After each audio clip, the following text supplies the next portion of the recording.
Assalamualaikum. Welcome to the first video of my YouTube channel Stylish Codes. In this YouTube channel, I'm going to teach you about coding, programming, and everything related to it. So, firstly, we're going to start it from Python. So, our first series will be about Python for absolute beginners. But if you're new on your programming journey, so let me tell you what programming is. Programming basically एक set of instructions हैं जो हम अपने computer को देते हैं और उसके अकॉर्डिंग वो अपने कोड को वो अपनी फंक्शंस परफॉर्म करता है। Basically it is like a cooking recipe जो कि आप फॉलो करते हैं फॉर कुकिंग समथिंग। सिमिलरली जो कुकिंग रेसिपी को फॉलो करने वाला जो या जो कुक कर रहा है उसको हम बोलते हैं chef or simply he is cooking. But in programming, the one who writes the line of code जो उस रेसिपी को लिखता है प्रोग्रामिंग की जर्नी में उसको हम प्रोग्रामर या कोडर बोलते हैं. So let's have a look on it.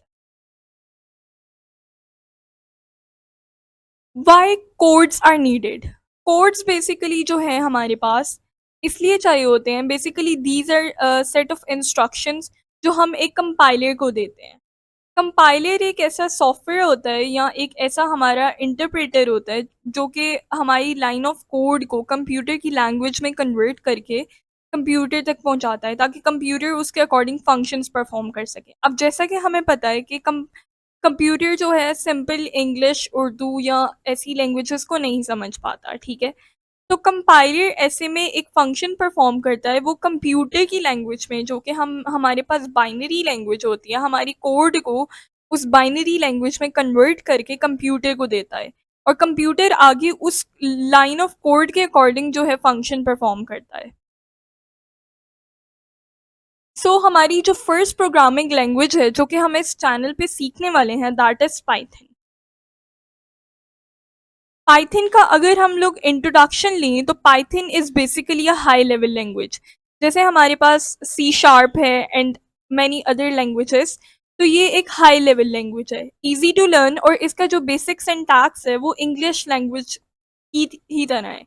And secondly it is very portable and easy to use, यानी आप इसे मैक पे भी यूज़ कर सकते हैं, किसी के पास अगर लिनक्स सिस्टम है तो उस पर भी यूज़ कर सकते हैं and Windows obviously it will be used on it.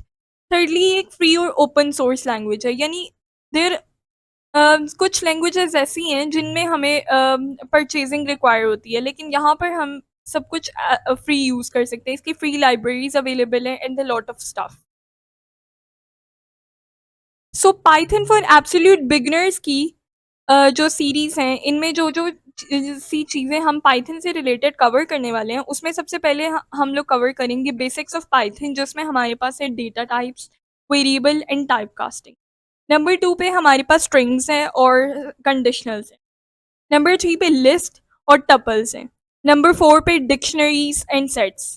Number 5 पे हमारे पास लूप्स हैं पाइथन में, जैसे कि अगर किसी ने पहले प्रोग्रामिंग लैंग्वेजेस में सी प्लस प्लस पढ़ी होगी तो उनको पता है कि लूप्स वहाँ पर डिफरेंट लूप्स होते हैं। वाइल लूप होता है, फॉर लूप होता है, डू वाइल लूप होता है, लेकिन यहाँ पर हमारे पास दो लूप्स होते हैं, वाइल एंड फॉर लूप। उसके बाद हमारे पास नंबर 6 पे है फंक्शंस एंड रिकर्शन। फंक्शंस भी अगर किसी ने पहले सी प्लस प्लस पढ़ी है तो उसे थोड़ा सा आइडिया होगा कि व्हाट आर फंक्शंस। उसके बाद हम लोग देखेंगे कि file IO means input output in Python. And number 8 and the least one is OOPs in Python, यानी ऑब्जेक्ट ओरिएंटेड प्रोग्रामिंग हम पाइथन में कैसे कर सकते हैं। Because it is a high level language तो ऑब्जेक्ट ओरिएंटेड प्रोग्रामिंग तो obviously इसका फंक्शन होगा ही। So the next question arises कि आपने पाइथन के बारे में तो सब कुछ बता दिया, लेकिन जो कंपाइलर है, जो सॉफ्टवेयर है जिसमें हमने लाइन ऑफ कोड्स लिखनी है और उस कंपाइलर ने हमें कन्वर्ट करके देना है कंप्यूटर को बाइनरी लैंग्वेज में, वो कौन सा कंपाइलर यूज़ करें। सो पाइथन के लिए बेसिकली टू मेन जो सॉफ्टवेयर यूज़ होते हैं, नंबर 1 पे हमारे पास विजुअल स्टूडियो कोड है एंड नंबर 2 पे हमारे पास कोलैब है। बट जो मैं यहाँ पर इस वीडियो में या इस चैनल पे सॉफ्टवेयर यूज़ करने वाली हूँ that will be Colab. The reason to use Colab is कि ये बहुत ईजी टू यूज़ है। नंबर 2 पे इसमें कोई आपको एक्स्ट्रा लाइब्रेरीज़ इम्पोर्ट नहीं करनी पड़ती क्योंकि ऑलरेडी सब कुछ बिल्ट इन होता है। एंड नंबर 3 पे इट इज़ वेरी मतलब एक लार्ज सॉफ्टवेयर है जो कि हर कोई यूज़ कर रहा है। 10 मिलियन मंथली एक्टिव यूज़र्स हैं। और इसके अलावा आपका जितना भी डेटा होता है वो गूगल क्लाउड में जाके सेव हो जाता है। So you don't have to worry about your data and code के अगर आपकी कंप्यूटर में वो अवेलेबल नहीं है या ऐसा लॉस ऑफ डेटा हो जाता है तो you don't have to worry about it. So now I'm gonna give you a tutorial of Google Colab जो कि हम देखने वाले हैं उसका बेसिक इंटरफेस और हम उसको कैसे यूज़ कर सकते हैं। गूगल कोलैब खोलने के लिए आपने अपने फेवरेट ब्राउज़र में जाना है। For example here I have Microsoft Edge और सर्च बार में जाके अपने गूगल कोलैब लिखना है। उसके बाद जो फर्स्ट ऑप्शन हमारे पास आ रहा है उसी पे क्लिक करना है।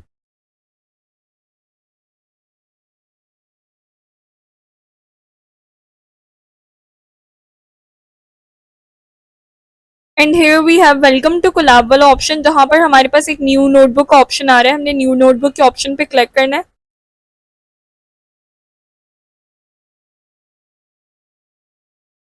और एक न्यू नोटबुक हमारे पास ओपन हो गई है। Basically this is the interface of our collab.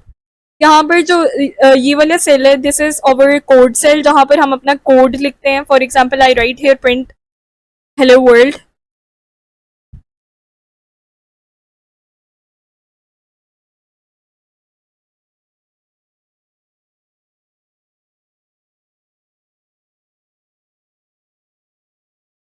और इसको मैं अगर एग्जीक्यूट कराना चाहती हूँ इस कोड को तो I will click on execution button और रन सेल।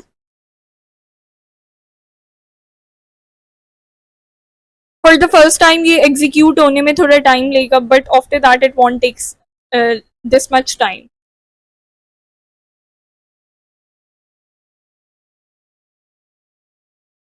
सो यहाँ पर हमारा कोड एग्जीक्यूट होके आ चुका है। एंड फॉर कोलैब में हमारे पास एक बहुत बेस्ट ऑप्शन ये है कि हम अपने कोड में टेक्स्ट भी ऐड कर सकते हैं। उसके लिए अगर कोड से पहले टेक्स्ट ऐड करना है तो कोड सेल से पहले हमारे पास टेक्स्ट ऊपर जाएंगे एक और कोड बाहर ऐड करने का ऑप्शन होगा। इसके अलावा हमारे पास टेक्स्ट का ऑप्शन होगा। अगर हम कोड के ऊपर टेक्स्ट ऐड करना चाहते हैं कोड के नीचे टेक्स्ट ऐड करना चाहते हैं तो उसी कोड सेल के नीचे जाएंगे और हमारे पास नीचे भी एक टेक्स्ट सेल जो है वो ओपन हो जाएगा। फॉर राइटिंग इनटू इट हम डबल क्लिक करेंगे अपने टेक्स्ट सेल में। For example I write here hello.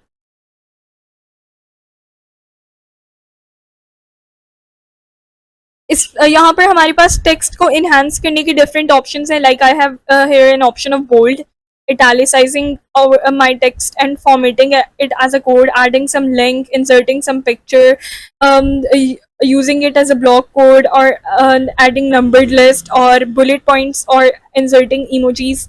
A lot of options we have. Secondly, अगर मैं किसी कोड सेल को जो है वो डिलीट करना चाहती हूँ for example I want to delete this code cell तो मैं इसी कोड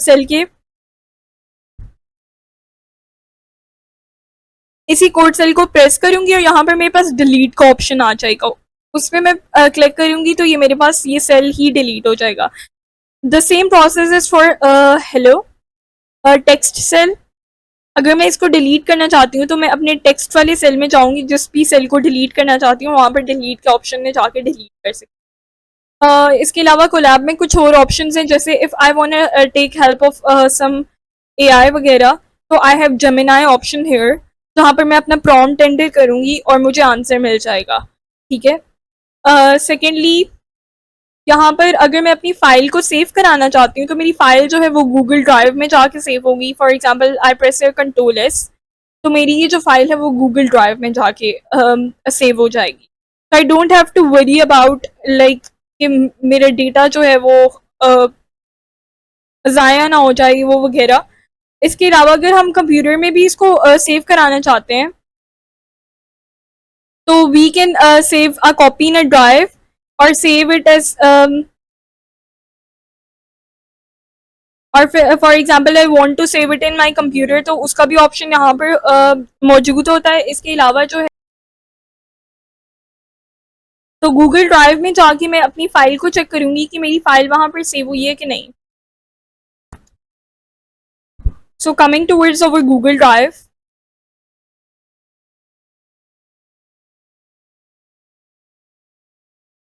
अनटाइटल्ड 5 के नाम से मेरी फाइल जो है वो सेव हो चुकी है. Now let me open it and check. Basically, I have wrongly opened the untitled 4 file. Let me open untitled 5.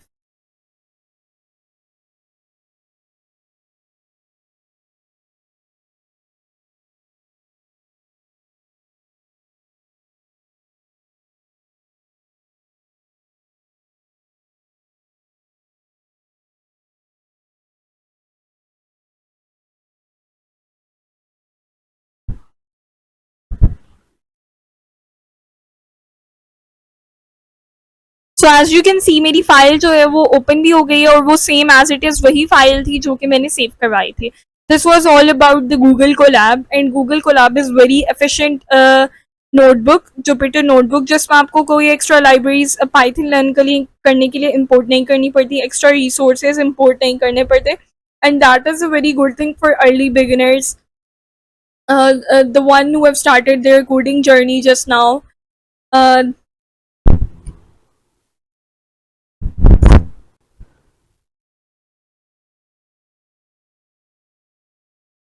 so today our first program will be printing hello world.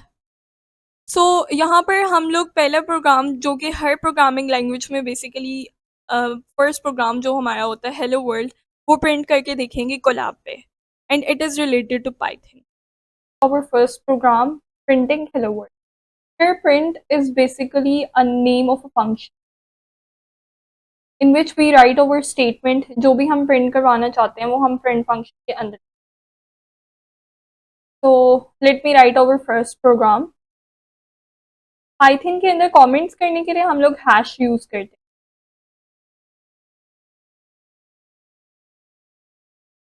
ये मैंने अभी एक कमेंट ऐड कर दिया first programme. उसके बाद हम लोग प्रिंटिंग की स्टेटमेंट यूज करते हुए प्रिंट का जो फंक्शन है उसको यूज करते हुए हेलो वर्ल्ड को प्रिंट करें.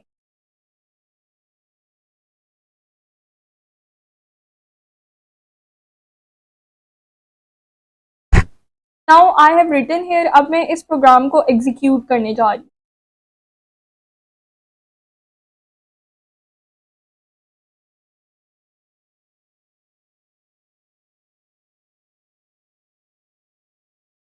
It will take some time, but after that it won't.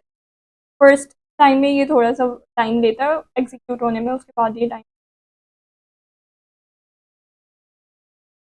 So as you can see here कि हमारा प्रोग्राम एग्जीक्यूट होके हेलो वर्ल्ड आ चुका. अब the question arises why I have taken quotation marks here.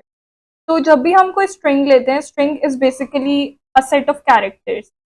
तो कोई string लेते हैं, जैसे we can take a word, a sentence और अ पैराग्राफ, तो हम उसको हमेशा इन्वर्टेड कॉमास में लिखते हैं. और even in the print function we will write it in inverted commas. इसके अलावा हम सिंगल कोटेशन मार्क में भी इसको लिख सकते हैं. Like if I write here the same statement in a single quotation mark, तो तब भी ये प्रिंट होगी.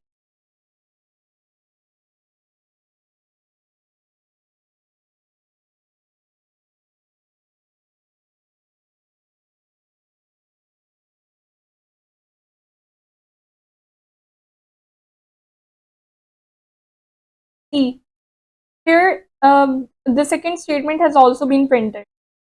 Now, if I write this the same statement in three quotation marks, it will be printed also.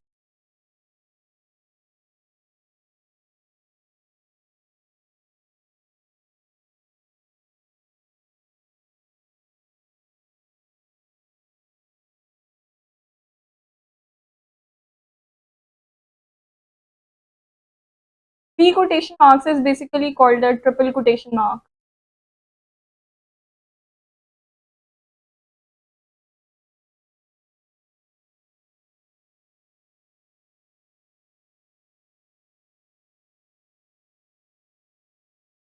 This is basically a syntax for printing a string. String को हम लोग जब भी लिखते हैं, हम लोग सिंगल कोटेशन मार्क में भी लिख सकते हैं, डबल कोटेशन मार्क में भी, एंड ट्रिपल कोटेशन मार्क. अब स्ट्रिंग के टॉपिक में पढ़ेंगे कि why we are using triple, single and double quotation marks, 3 different methods. उसके अलावा अगर हम लोग कोई नंबर प्रिंट करवाना चाहते हैं, like I want to print 2, तो मैं उसके लिए प्रिंट की स्टेटमेंट में कोई कोटेशन मार्क नहीं लूँगी। Like I want to print 2, so here it has been executed like 2। अगर इसके अलावा प्रिंट का जो फंक्शन है उसमें हम लोग डिफरेंट वो भी करवा सकते हैं, एडिशन भी, सब्ट्रैक्शन वगैरह भी करा सकते हैं, लाइक 2 + 3 5 होते हैं। प्रीवियसली जो प्रिंट का फंक्शन था in the old version of Python, तो उसको रिजर्व वर्ड के तौर पे कहा गया, but now it is classified as a function in the new version of Python.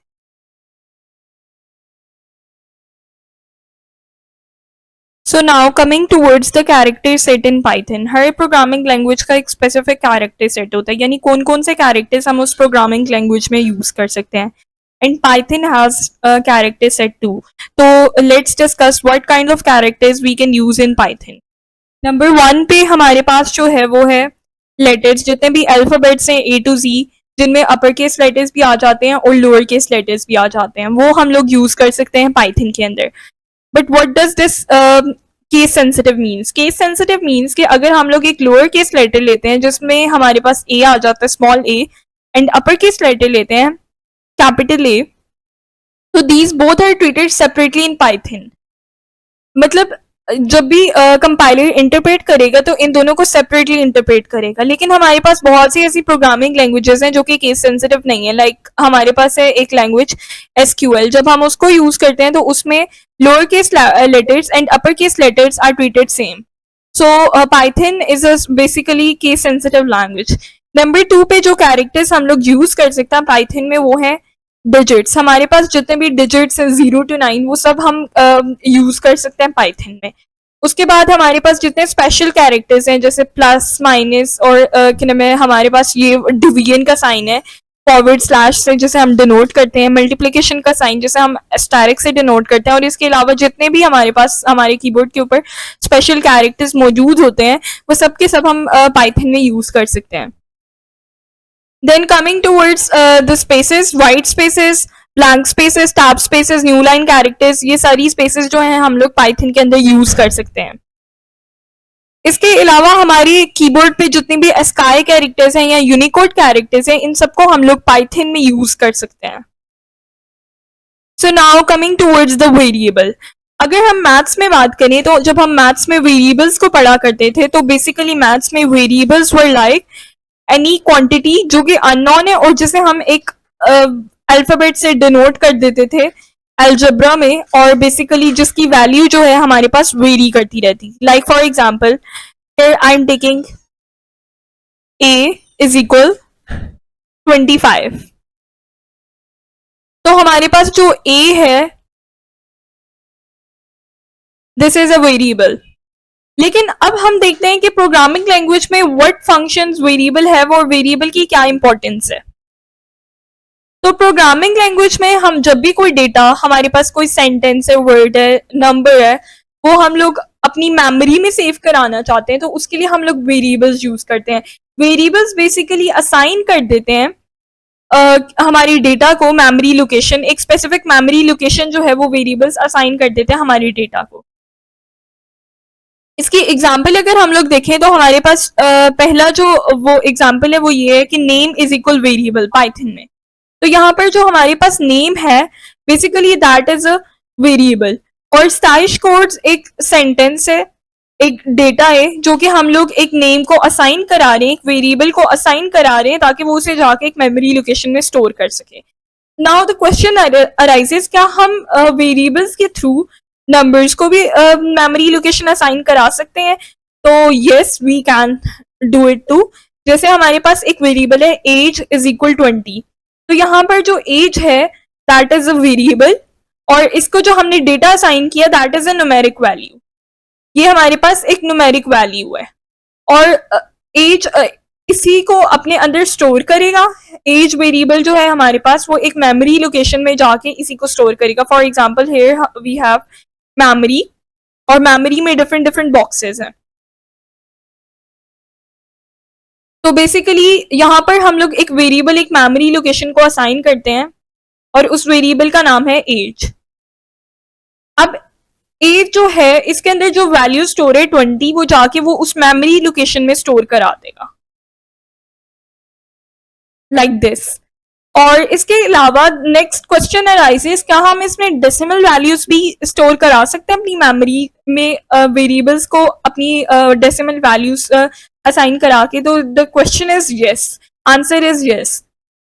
For example here is marks is equal 34.9, तो जो 34.9 हमारे पास डेटा है that is a decimal value, और इसको हमने असाइन किया एक वेरिएबल को मार्क्स को। अब ये मार्क्स वेरिएबल जो है वो जाके एक मेमोरी के अंदर स्पेस बनाएगा, लोकेशन असाइन करेगा। लोकेशन जो है वो एक वेरिएबल को असाइन हो जाएगी मेमोरी के अंदर, ठीक है। और मार्क्स जो वेरिएबल की वैल्यू है 34.9, वो उसी मेमोरी के अंदर जो है जाके स्टोर हो जाएगी,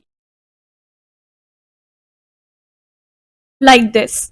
तो ये था हमारा सब वेरिएबल के बारे में। Now let's go to Colab, और हम वहां पर जाके डिफरेंट वेरिएबल्स वैल्यूज को असाइन करके तो देखते हैं प्रिंट करा के कि डज इट वर्क और नॉट इन कोलैब। तो हम लोग वेरिएबल असाइन करके देखते हैं, like for example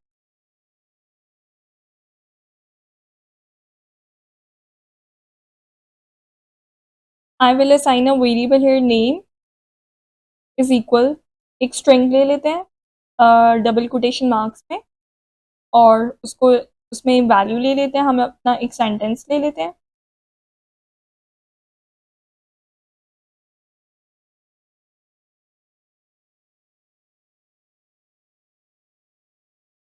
hash codes हमने अपना एक सेंटेंस। उसके बाद हम लोग जो है एक वो एज वेरिएबल ले लेते हैं और उसमें अपनी वैल्यू असाइन करा देते हैं 20। Then we take a variable marks और उसमें अपनी वैल्यूज असाइन करा देते हैं 34.9। अब इन सबको हम लोग जो है वो प्रिंट करते हैं, प्रिंट नेम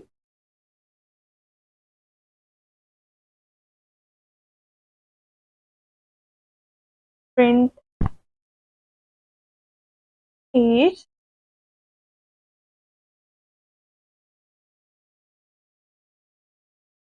प्रिंट मार्क्स। तो जो हमारे पास यहाँ पर प्रिंट होके आएगा वो नेम एज और मार्क्स होके आ जाएंगे, जबकि वो वैल्यूज प्रिंट होके नहीं आएंगी जो साइज कोड और 20 और 34.9 जो हमने एक वेरिएबल्स को असाइन किया। अब ऐसा क्यों? लेट्स देखें, एज आई हैव सेड यहाँ पर नेम प्रिंट होके आ जाएगा, ठीक है। इसके अलावा जो है हमारे पास एज प्रिंट होके आ जाएगी, इसके अलावा हमारे पास मार्क्स प्रिंट होके आ जाएंगे, ठीक है। लेकिन जो वैल्यूज हमने उन वेरिएबल्स को असाइन किए वो प्रिंट होके नहीं आ रही। Why is that happening? क्योंकि जब भी हम प्रिंट फंक्शन के अंदर किसी वेरिएबल को प्रिंट कराते हैं तो we don't take double quotation mark और एनी कोटेशन मार्क। हम डायरेक्टली सिर्फ उन्हीं की जो उनका वेरिएबल्स का जो नेम है वही टाइप करते हैं। फॉर एग्जाम्पल मैं यहाँ पर कोटेशन मार्क्स को हटा देती हूँ।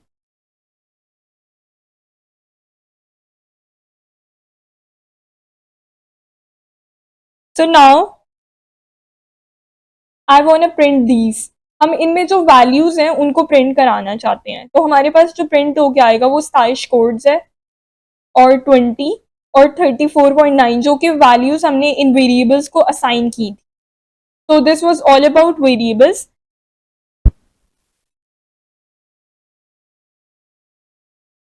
Rules for writing identifier. Basically, what is identifier?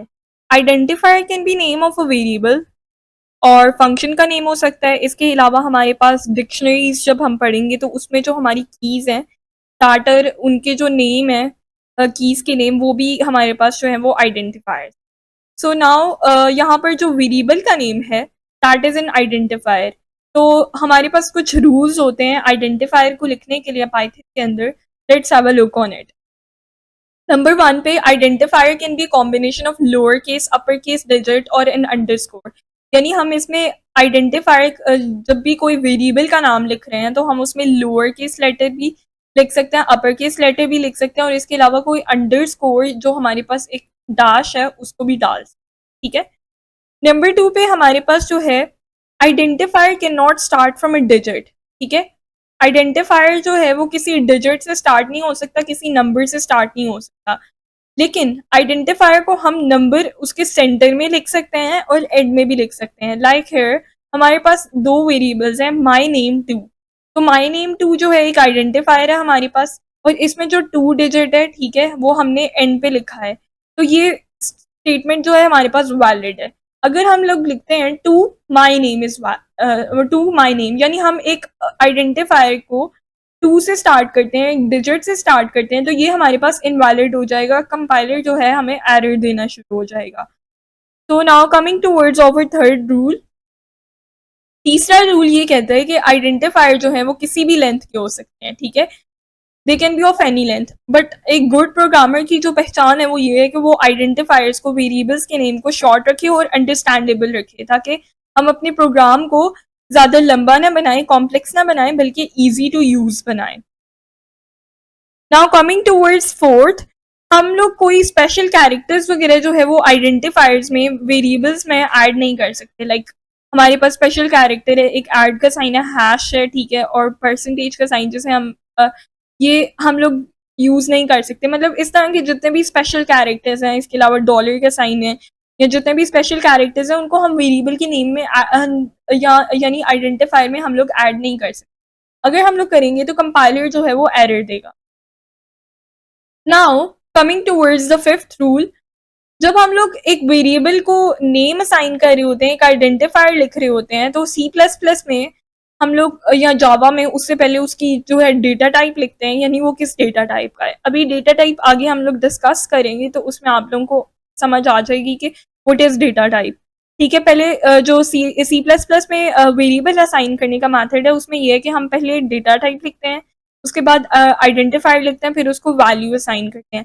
लेकिन पाइथन में हम लोग ऐसा कुछ नहीं करते। पाइथन में वी डायरेक्टली राइट आइडेंटिफायर और उसको आगे उसकी वैल्यू जो है, जो हमारा डेटा, वो असाइन कर देते हैं। Now coming towards our rules for writing identifier, हमारा पहले रूल ये कहता है कि आइडेंटिफायर जो है वेरिएबल का name that can be combination of upper case, lower case या फिर अंडरस्कोर, यानी हम वेरिएबल जो है वो अपर केस भी हो सकता है, लोअर केस भी हो सकता है, या फिर दोनों का कॉम्बिनेशन भी हो सकता है, और लास्ट में हम उसमें अंडरस्कोर भी ऐड कर सकते हैं।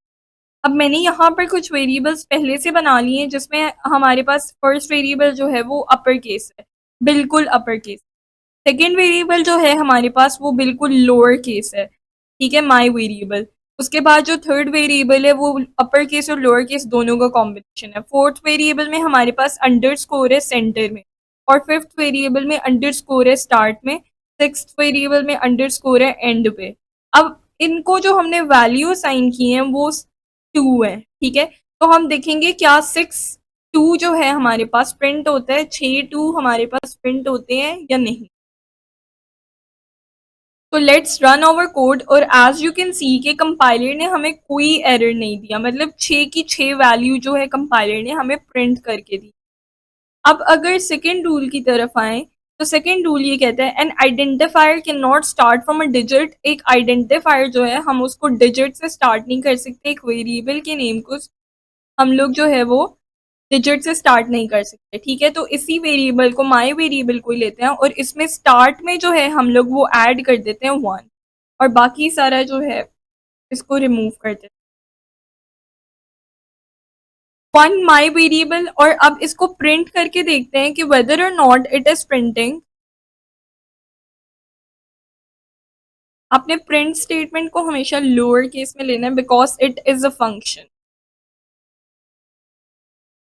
इसमें हम 1 माई वेरिएबल ले लेते हैं और अब इसको प्रिंट करके देखते हैं कि कंपाइलर कोई एरर तो नहीं दे रहा।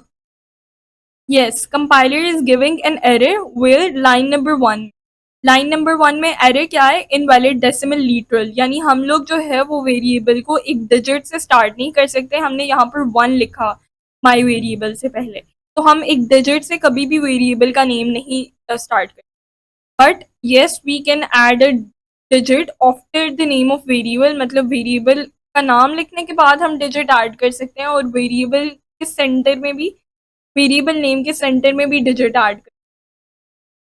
तो let's have a look on that.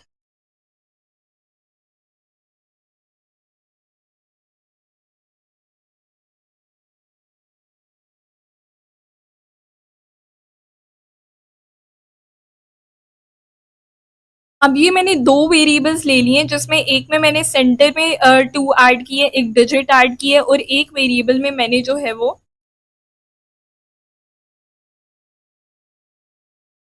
And में टू ऐड किया है, ठीक है। और अब इनको प्रिंट करा लेते हैं और देखते हैं।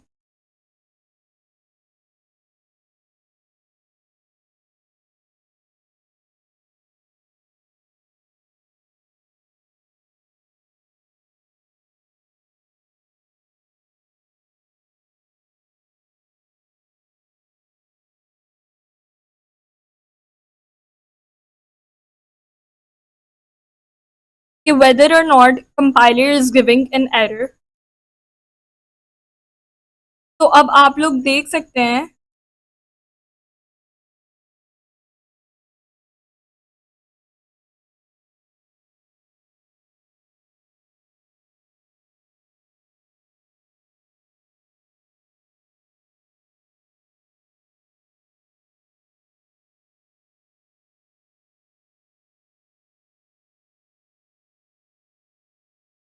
अब आप लोग देख सकते हैं कि जो हमने वैल्यूज असाइन की थी टू, वो एज इट इज हमारे पास जो है वो प्रिंट होके आ गई। इट मीन्स कि हमारे पास अगर हम लोग वेरिएबल के सेंटर में डिजिट ऐड करते हैं या फिर एंड में डिजिट ऐड करते हैं, तो it doesn't make any difference, यानी कंपाइलर हमारे पास कोई भी एरर नहीं देगा। रूल नंबर 3 हमें ये कहता है कि identifier can be of any length. Identifier किसी भी लेंथ का हो सकता है, either it can be very short और वेरी लॉन्ग। फॉर एग्जाम्पल हम यहाँ पर एक वेरिएबल बना देते हैं a इज इक्वल 15, और एक वेरिएबल हम लोग बना देते हैं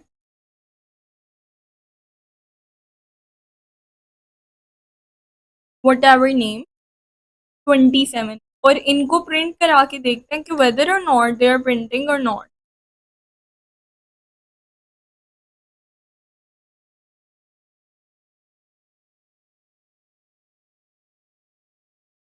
एक प्रिंट स्टेटमेंट में हमने ए पास किया, और दूसरी प्रिंटिंग स्टेटमेंट में हम लोग जो हमने दूसरा वेरिएबल का नेम बनाया दैट इज वेरी लॉन्ग को पास।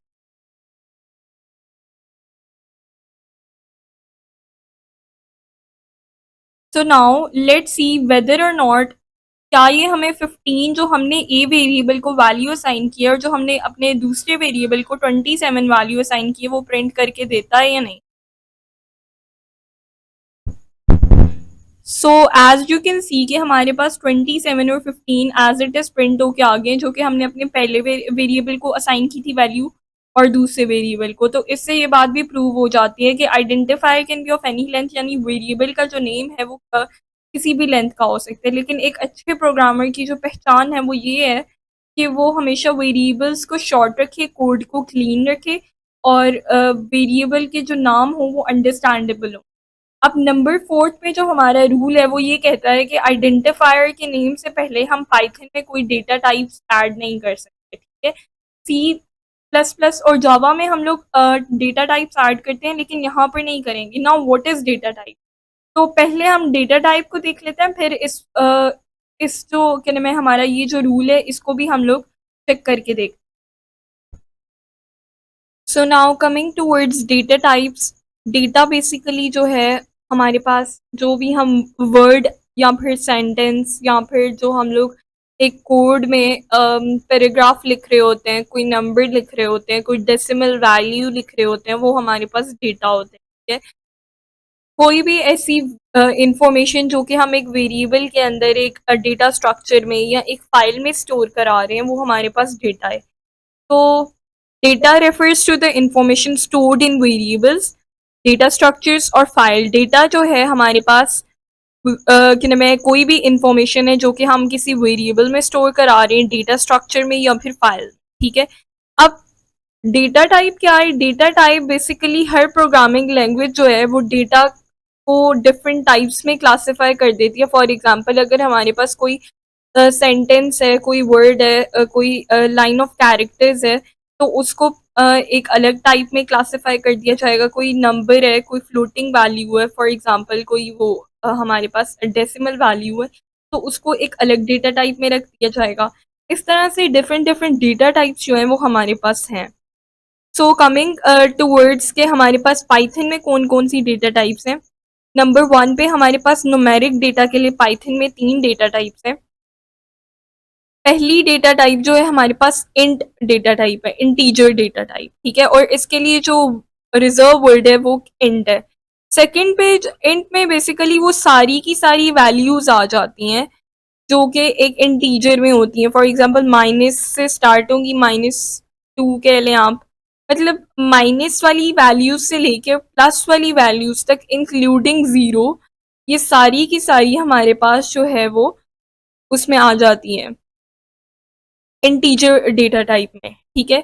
और इसके अलावा हमारे पास फ्लोट में जो है वो डेसिमल वैल्यूज आ जाएंगी, और इसके लिए जो रिजर्व वर्ड है, कीवर्ड है, वो हमारे पास फ्लोट है।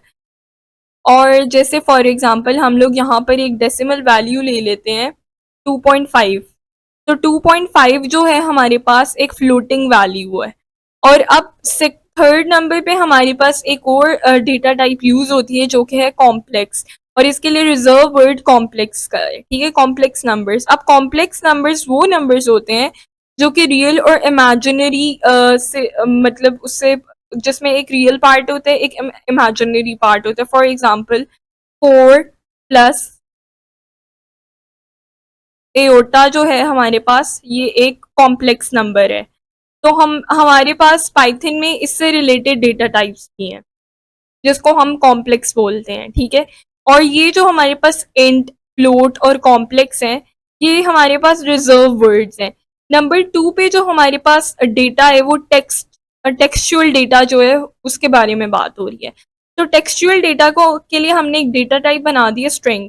स्ट्रिंग बेसिकली एक कैरेक्टर्स की कह लें कि आप कैरेक्टर्स हैं जिसमें हमारे पास अल्फ़ाबेट्स वगैरह आते हैं, ठीक है। It can be a word, it can be a sentence, और it can be a paragraph, ठीक है। और इसको हमने एक रिजर्व वर्ड दे दिया str का, ठीक है, जो हमें बताएगा कि ये स्ट्रिंग डेटा टाइप है। नंबर 3 पे जो हमारे पास वो डेटा है वो सीक्वेंसेस का है। अब व्हाट आर सीक्वेंसेस, इसको हम अपनी इंशाल्लाह अगली आने वाली वीडियोस में डिटेल में पढ़ेंगे।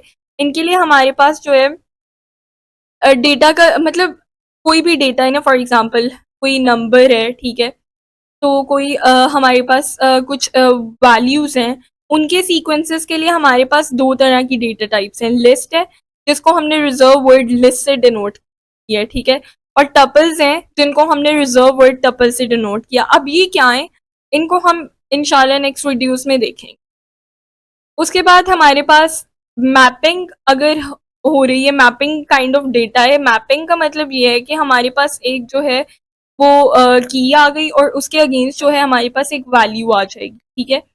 यानी फॉर एग्जांपल हमने एक वेरिएबल है, ठीक है, और उसके अगेंस्ट हमारे पास जो है वो एक वैल्यू होगी, ठीक है।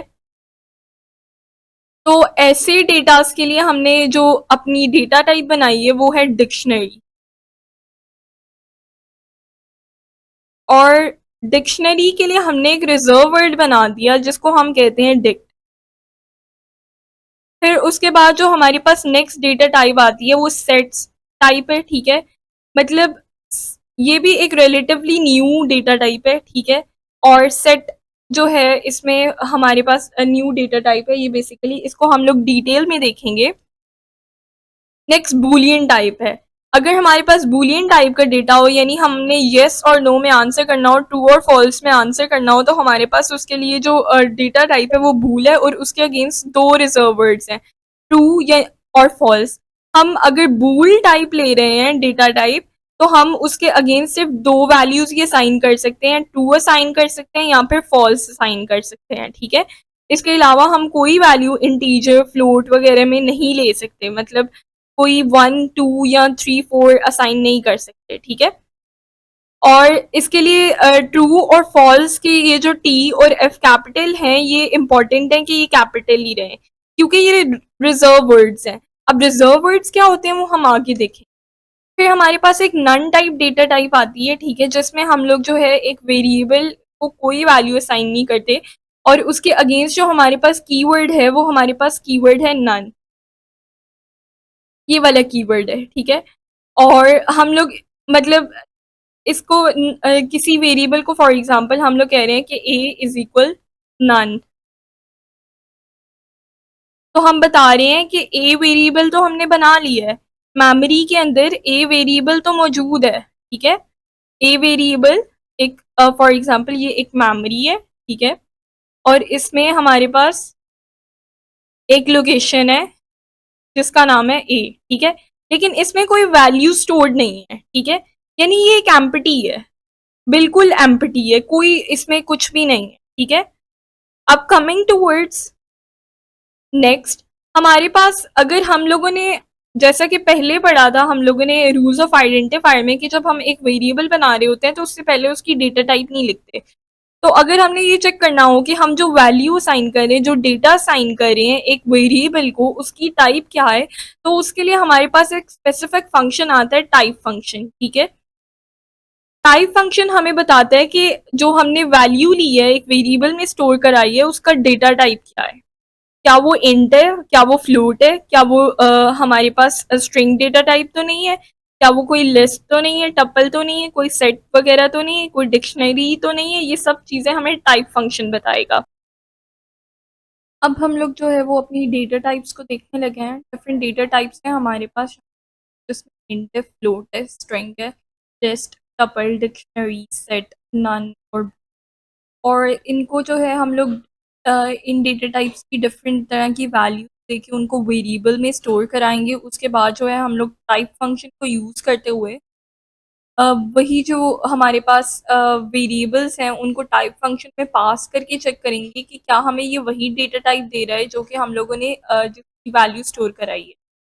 सो कमिंग टूवर्ड्स इट, हम लोग पहले जो है वो इंट डेटा टाइप ले लेते हैं और उसे एक वेरिएबल में स्टोर करा लेते हैं। For example I take here A is equal to, यहाँ पर हमारे पास जो टू है दैट इज एन इंट। तो अब हम लोग जो है वो इसकी डेटा टाइप प्रिंट कराना चाह रहे हैं, तो हम प्रिंट के फंक्शन में टाइप का फंक्शन पास करेंगे और टाइप के फंक्शन के अंदर हम लोग ए जो वेरिएबल है हमारे पास उसको पास करेंगे। अब इसको प्रिंट करके देख लेते हैं कि क्या ये हमें क्लास एंड प्रिंट करके दे रहा है।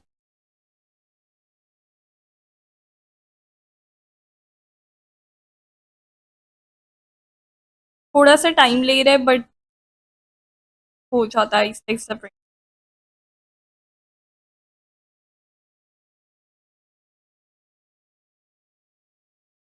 तो एज यू कैन सी कि हमें इसने क्लास इंट जो है वो प्रिंट करके दे दी है। अब नंबर टू पे जो है हम लोग एक फ्लोटिंग वैल्यू ले लेते हैं और उसको एक वेरिएबल के अंदर पास कर लेते हैं। वेरिएबल का नाम रख लेते हैं बी और इसमें एक फ्लोटिंग वैल्यू स्टोर करा लेते हैं 2.5। और अब सेम इसकी भी जो टाइप है वो प्रिंट करके देखते हैं कि क्या हमें फ्लोट रिटर्न हो रहा है कि नहीं। टाइप वाले फंक्शन में बी वाला वेरिएबल हम लोग पास कर देते हैं। एज यू कैन सी कि अब हमारे पास एक फ्लोटिंग वैल्यू भी आ चुकी है। नंबर थ्री पे हमारे हम लोग एक स्ट्रिंग ले लेते हैं और उसे एक वेरिएबल में स्टोर करा लेते हैं। फॉर एग्जांपल हियर हम स्ट्रिंग लेते हैं स्टाइश कोड्स और उसे एक वेरिएबल में स्टोर करा देते हैं जिसका नाम हमने सी रखा है। और अब एज इट इज टाइप के फंक्शन में हम लोग वेरिएबल पास कराएंगे और टाइप का फंक्शन हम लोग प्रिंट का जो फंक्शन है उसमें पास करा के चेक करते हैं कि क्या हमें ये एस टी आर रिटर्न कर रहा है। तो एज यू कैन सी कि हमें एस टी आर रिटर्न हो चुका है।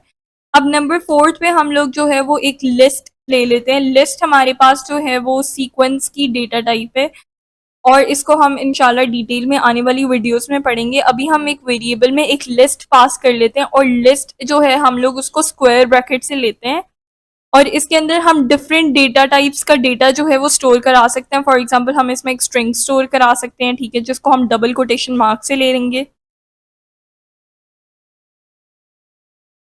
एक इंटीजर वैल्यू स्टोर करा लेते हैं 2, और एक जो है हम लोग सॉरी, एक हम स्टोर करा लेते हैं floating values. As you can see कि मैंने फ्लोटिंग वैल्यूज को और इंटीजर वैल्यूज को कोटेशन मार्क्स में नहीं लिया, because they are of different data types. Of strings के लिए हम लोग कोटेशन मार्क्स यूज करेंगे। We can use either single quotation mark, double या फिर ट्रिपल। और ये कोटेशन मार्क्स अलग अलग क्यों हैं, इनको हम लोग डिटेल में स्ट्रिंग के टॉपिक में देखेंगे। So now coming towards over print statement. Print statement में हम ये वेरिएबल पास कर देते हैं एंड चेक कि ये हमें इसकी टाइप प्रिंट करके देता है कि नहीं। So as you can see हमारे पास एक लिस्ट क्लास आ चुकी है, दैट इज शोइंग कि हमारी ये वाली जो स्टेटमेंट है that is a list.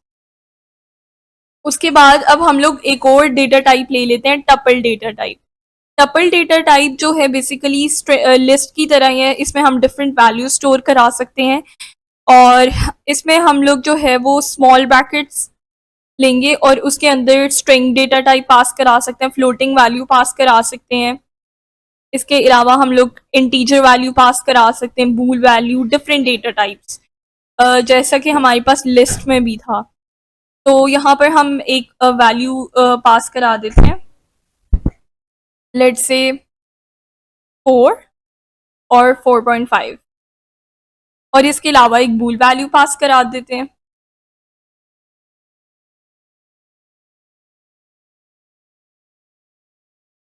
Sorry, मैंने यहाँ पर जो है वो अपना प्रिंट स्टेटमेंट नहीं ली। अब प्रिंट स्टेटमेंट में हम लोगों ने टाइप का फंक्शन पास किया और बेसिकली यहाँ पर ये हमें इसकी टाइप प्रिंट करके देगा, और टाइप के फंक्शन में हमने वेरिएबल पास कर दें। So here it is printing it as a tuple. तो यहाँ से हमारी जो टपल वाली डेटा टाइप है वो भी क्लैरिफाई हो जाती है। अब हमारे पास एक सिक्स्थ वाली डेटा टाइप है डिक्शनरीज। और डिक्शनरीज हम यूजुअली ऐसे लेते हैं, डिक्शनरीज को हम लोग कर्ली ब्रैकेट से डिनोट करते हैं, कर्ली ब्रेसेस में, और इसमें एक की होती है, उसके अगेंस्ट हम लोग एक वैल्यू को डिनोट करते हैं। की इज बेसिकली एन आइडेंटिफायर, ठीक है, और इसके अगेंस्ट हम कोई वैल्यू ले सकते हैं, either it can be string, it can B integer, it can be floating value, ठीक है। और मैं मतलब इसको आगे हम डिटेल में देखेंगे। और बेसिकली जो है हम लोग इसको इसमें डिफरेंट कीज और डिफरेंट वैल्यूज जो है उनको प्रिंट करा सकते हैं। For example here I take a variable G, और उसके अंदर जो है मैं कर्ली ब्रेसेस ले रही हूँ, and then I am taking a key, जैसे मेरे पास एक ये ब्रांड, और बेसिकली ये की का नेम है, तो मैं इसे स्ट्रिंग से ही डिनोट करूंगी। देन आई टेक कॉलन, और कॉलन के अगेंस्ट जाके कॉलन लगा के मैंने उसके अगेंस्ट उसकी वैल्यू डिनोट करनी है। फॉर एग्जाम्पल ब्रांड इज वर्साचे। और फिर अगर मैं सेकेंड की लेना चाहती हूँ तो मैं नेक्स्ट लाइन में मूव करूंगी, और पहले फर्स्ट लाइन में मैं कॉमा लगाऊंगी, फिर सेकेंड लाइन में मूव करके, तो अब यहाँ पर मैं एक की ले रही हूँ। For example I am taking a की हेयर प्राइस, और उसके अगेंस्ट जो मैं वैल्यू डिनोट कर रही हूँ वो है 16। वैल्यू को अब मैं इंटीजर है तो इसमें मैं डबल कोटेशन मार्क्स जो है वो नहीं लूंगी, and now I am gonna print it's type.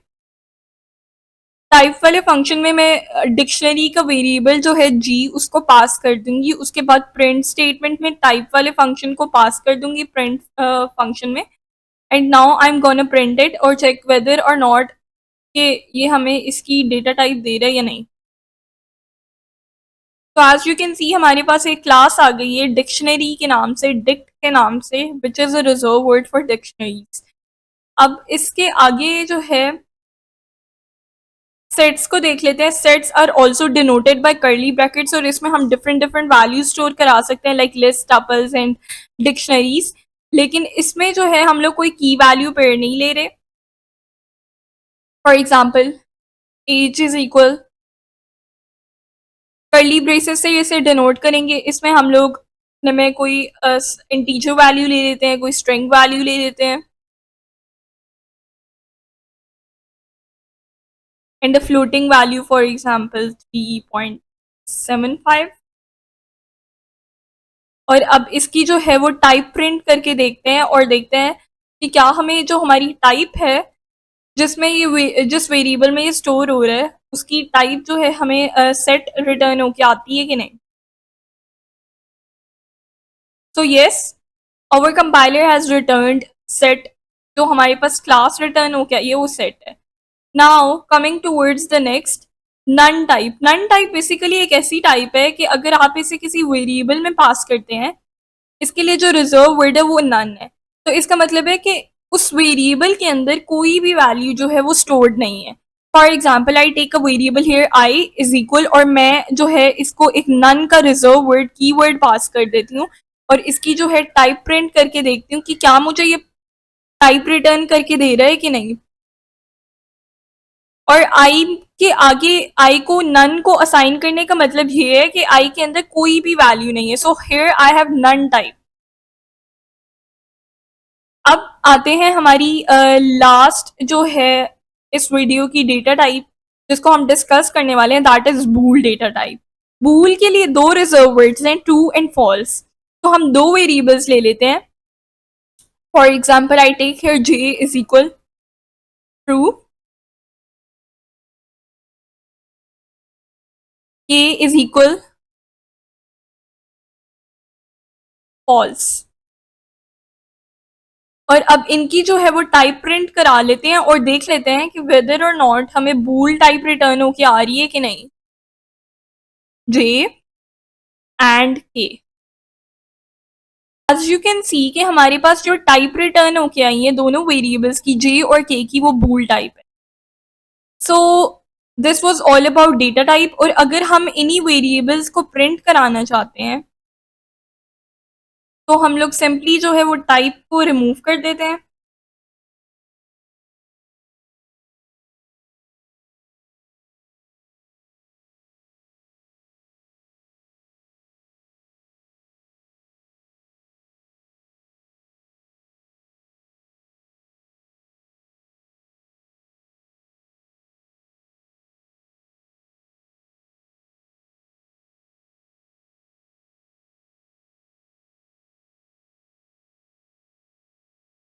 Type वाले फंक्शन को हम लोग जो है प्रिंट वाले फंक्शन में से रिमूव कर रहे हैं।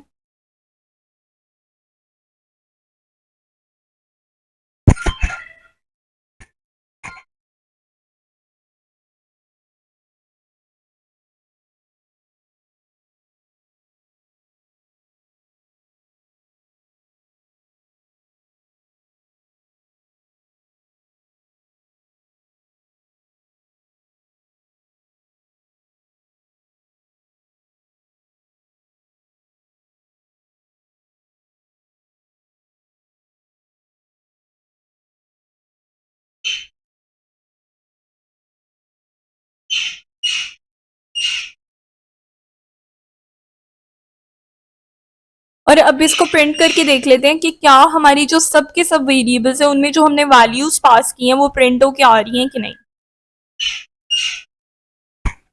So as you can see हमारे पास फर्स्ट वेरिएबल में एक इंट वैल्यू स्टोर थी, टू सेकंड में 2.5 एक फ्लोटिंग वैल्यू थी, थर्ड में एक स्ट्रिंग थी, फोर्थ में हमारे पास एक लिस्ट थी, फिफ्थ में एक टपल था, सिक्स में हमारे पास एक डिक्शनरी थी, सेवेंथ में हमारे पास एक सेट था, एट्थ में हमारे पास एक नन टाइप थी, नाइन्थ में हमारे पास जो है नाइन्थ और 10 में बूल टाइप्स थी, वो सब की सब प्रिंट होके आ।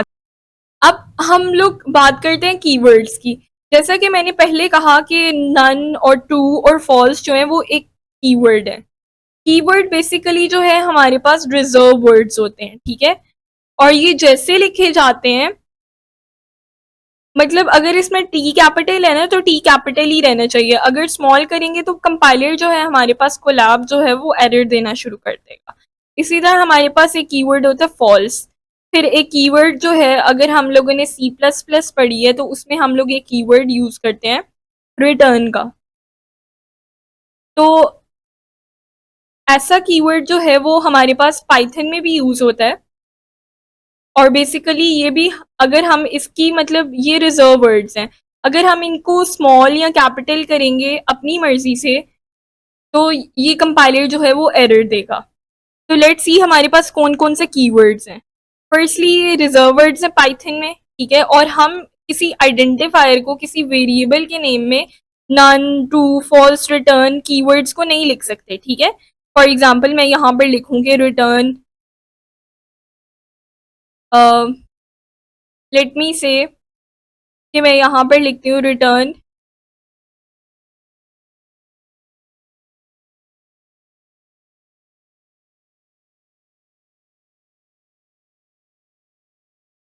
और इसको कोई वैल्यू असाइन कर देती हूँ इज इक्वल टू। तो जब मैं ये काम करूंगी कंपाइलर में तो कंपाइलर मुझे एरर देगा। और एज यू कैन सी कि हमारे पास यहाँ पर फॉल्स भी एक कीवर्ड है, नन भी एक कीवर्ड है, ट्रू भी एक कीवर्ड है, ठीक है। इसके अलावा अगर सी प्लस प्लस जिन्होंने पढ़ी है उनको आइडिया होगा कि इफ और एल्स जो है वो हम लोग वहां पर बहुत ज्यादा यूज करते हैं, ठीक है। कंडीशनल स्टेटमेंट्स में ये यहाँ पर भी यूज होंगी। तो इफ एल्स भी जो है हमारे पास वो कीवर्ड्स हैं। फॉर कीवर्ड है एक, इसके अलावा ये फॉर को हम फॉर लूप में यूज करेंगे, ठीक है। And while is a keyword. इसके अलावा हमारे पास रिटर्न एक कीवर्ड है। तो बेसिकली ये सारे के सारे जो है हमारे पास कीवर्ड्स हैं। सो नाउ लेट्स सी कि हमारे पास जो कीवर्ड्स हैं, रिजर्व वर्ड्स हैं पाइथन में, क्या हम उनको वेरिएबल के तौर पे असाइन कर सकते हैं किसी value. For example here I take a few reserve words, जैसे कि हमारे पास नन है और इसको एक वेरिएबल के नेम के तौर पे पास करवाते हैं और इसको एक वैल्यू भी असाइन कर लेते हैं, हेलो वर्ल्ड। एक स्ट्रिंग असाइन कर दी हमने इसको और उसके बाद जो है now I am gonna print this. ये नन जो रिजर्व वर्ड है इसको हम लोग वेरिएबल के नेम के तौर पर प्रिंट के फंक्शन में पास करके देखते हैं कि weather or not compiler is giving an error और नॉट। तो एज यू कैन सी कि हमारे पास यहाँ पर लाइन नंबर 1 में ही जो है वो एरर आ चुका है। और एरर क्या है कि नॉट असाइन टू नन, एक सिंटैक्स एरर है हमारे पास। सेकेंडली अगर हम कुछ और रिजर्व वर्ड्स को ट्राई करें, फॉर एग्जांपल ट्रू को ट्राई करते हैं कि क्या हम इसको वेरिएबल के नेम के तौर पे पास कर सकते हैं।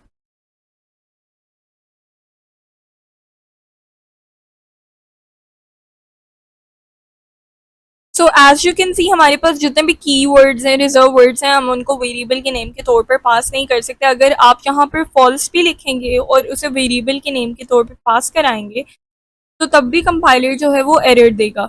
सो reserve words can not be pass, can not be assigned as the name of the variable.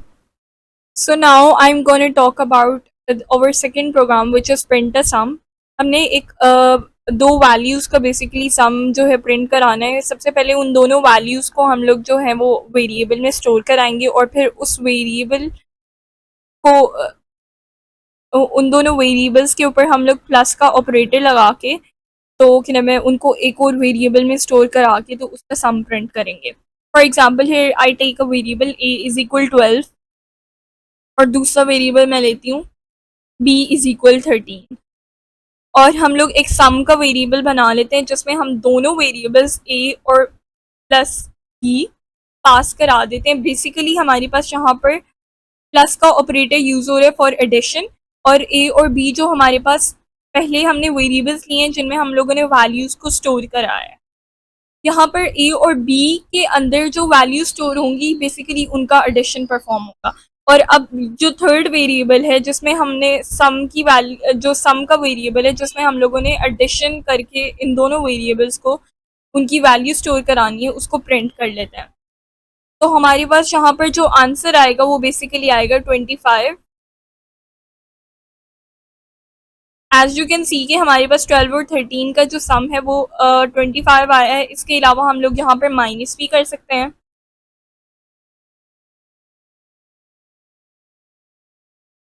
तो -1 हमारे पास आंसर आ जाएगा। अगर मल्टीप्लाई करना चाहते हैं तो स्टेरिक की जो है उसको यूज करेंगे।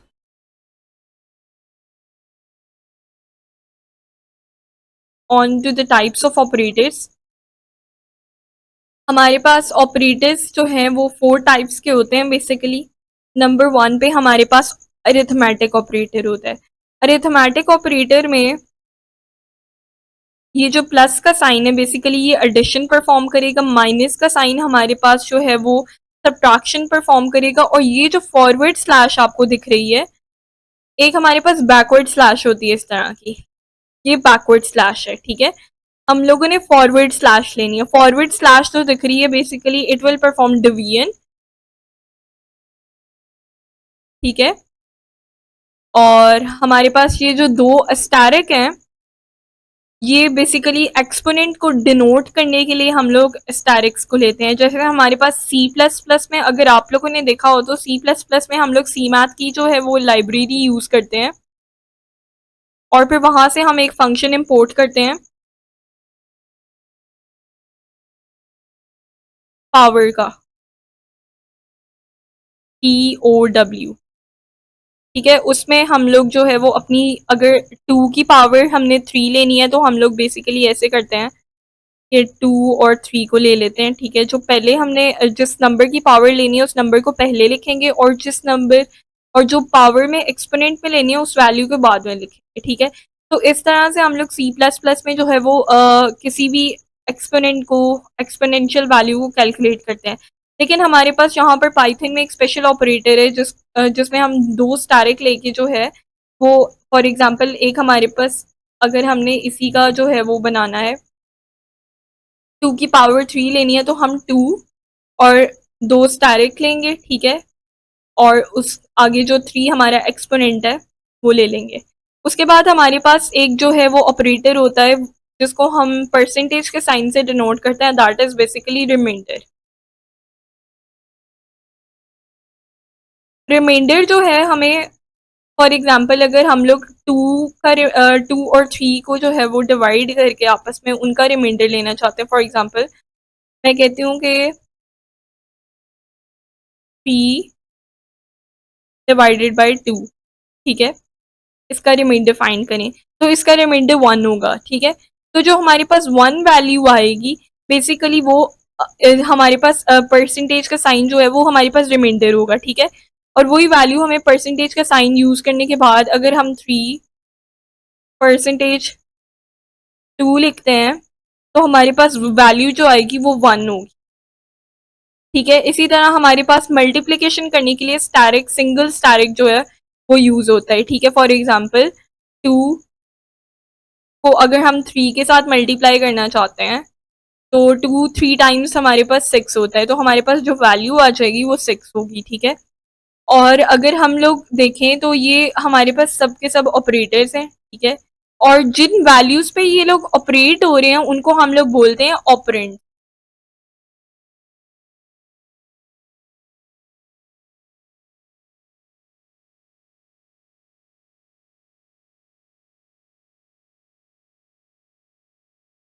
Now coming towards our second operators जो कि हमारे पास है रिलेशनल ऑपरेटर और कंपैरिजन ऑपरेटर। इसमें हमारे पास इक्वल टू को अगर हमने डिनोट करना है, फॉर एग्जांपल हम लोग दो इक्वल के साइन से डिनोट, इसके अलावा नॉट इक्वल टू जिसको हम लोग ऐसे रियल लाइफ में डिनोट करते हैं मैथ्स में, उसके लिए हम नॉट इक्वल टू ऐसे करेंगे। और ग्रेटर देन लेस देन के वही साइन होंगे, ठीक है, जो कि सिंपल मैथ्स में होते हैं। और ग्रेटर देन इक्वल टू को हम बेसिकली मैथ्स में ऐसे डिनोट, लेकिन यहाँ पर हम लोग पहले ग्रेटर देन का साइन लगाएंगे फिर इक्वल टू का साइन लगाएंगे। सिमिलरली हम लोग लेस देन इक्वल टू को जो है वो मैथ्स में ऐसे डिनोट करते हैं, और हम लोग यहाँ पर जो है पहले लेस देन का साइन लगाएंगे और फिर इक्वल टू का साइन लगाएंगे, ठीक है। अब इसके बाद जो है हमारे पास ये बेसिकली कंपैरिजन के लिए यूज होते हैं। थर्ड काइंड ऑफ ऑपरेटर्स जो है हमारे पास वो है असाइनमेंट ऑपरेटर, ठीक है। असाइनमेंट ऑपरेटर मींस कि हमने कोई ना कोई जो वैल्यू है वो असाइन करनी है, ठीक है। अब इक्वल, फॉर एग्जांपल मैं ए इज इक्वल 2 लिख रही हूँ, ठीक है। तो इसका मतलब ये नहीं है कि ए 2 के इक्वल है, इसका मतलब ये है कि हम 2 जो वैल्यू है हमारे पास वो असाइन कर रहे हैं ए वाले वेरिएबल को, ठीक है। सिमिलरली हमारे पास प्लस इज इक्वल टू और minus is equal to, multiply is equal to और डिवाइड इज इक्वल टू, जिसको हम फॉरवर्ड स्लैश से, ठीक है, रिमाइंडर इज इक्वल टू, और एक्सपोनेंट इज इक्वल टू। अब इन सब का क्या मतलब हुआ? फॉर एग्जाम्पल मैं एक लिखती हूँ सम, और सम को मैं वैल्यू दे देती हूँ, एक वेरिएबल बनाती हूँ, सम को वैल्यू दे देती हूँ 2, ठीक है, और मैं उसमें उस सम की वैल्यू में ऐड कराना चाहती हूँ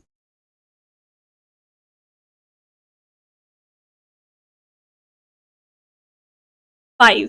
तो मैं लिखूंगी सम प्लस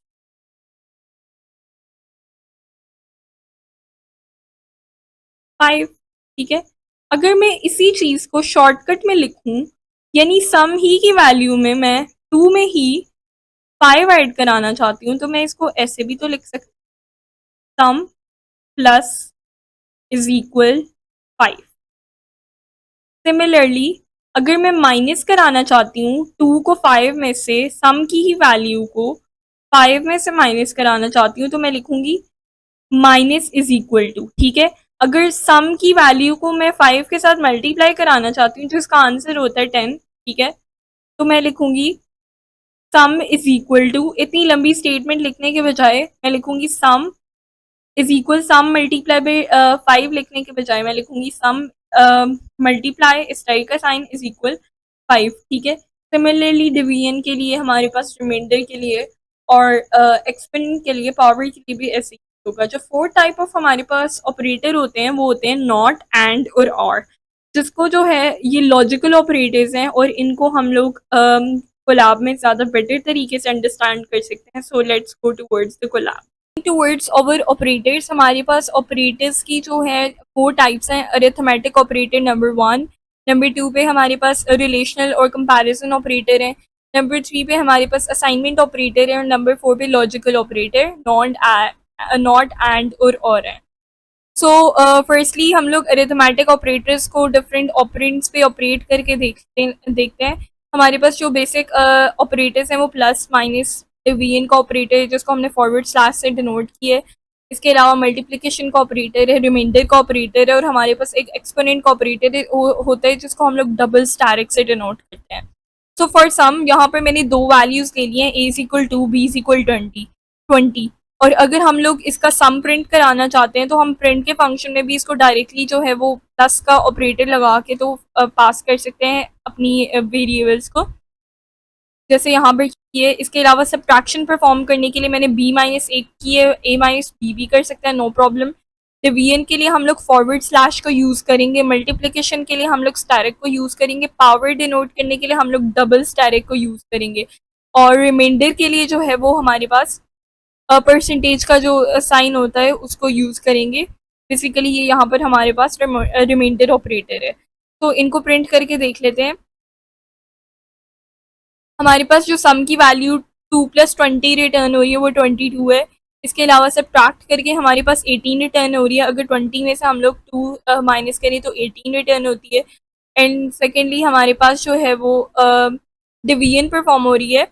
डिवीजन में जो है फ्लोटिंग वैल्यू इसलिए रिटर्न हुई है कि डिवीजन दोनों हमारे पास जो वेरिएबल्स होता है उसको ऑपरेट करने से पहले ये जो फॉरवर्ड स्लैश है जिसको हम डिवीजन परफॉर्म करते हैं, ये ऑपरेटर जो है इनको फ्लोटिंग वैल्यूज में इन वेरिएबल्स को कन्वर्ट कर लेते हैं। फॉर एग्जांपल हमारे पास यहाँ पर अगर 20 है तो ये 20.0 कर देगा डिवीजन का जो ऑपरेटर है, और अगर 2 है तो इसको 2.0 कर देगा, और फिर दोनों को ऑपरेट करके हमें आंसर फ्लोटिंग वैल्यू में देगा, रिटर्न करेगा। उसके बाद हमारे पास जो है मल्टीप्लिकेशन का ऑपरेटर है जिसको हम लोग डायरेक्ट से डिनोट करते हैं, और हमें पता है कि 20 मल्टीप्लाई बाई 2 40 होता है।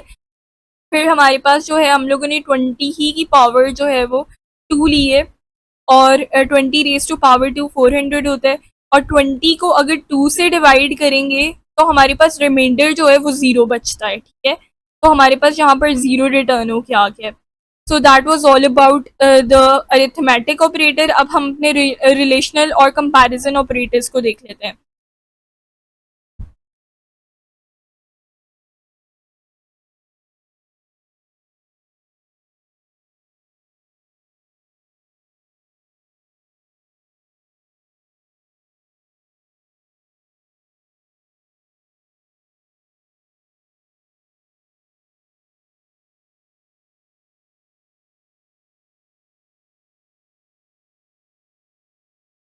रिलेशनल ऑपरेटर में हमारे पास सबसे पहले ये वाला ऑपरेटर है जिसमें हम दो इक्वल के साइन लेते हैं। बेसिकली ये ऑपरेटर हमें बताता है कि ए जो है वो बी के इक्वल है कि नहीं।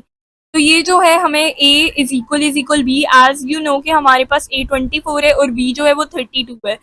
तो हमें ये दोनों इक्वल नहीं हो सकते, तो ये हमें फॉल्स रिटर्न करेगा। फिर उसके बाद हमारे पास जो सेकंड आता है,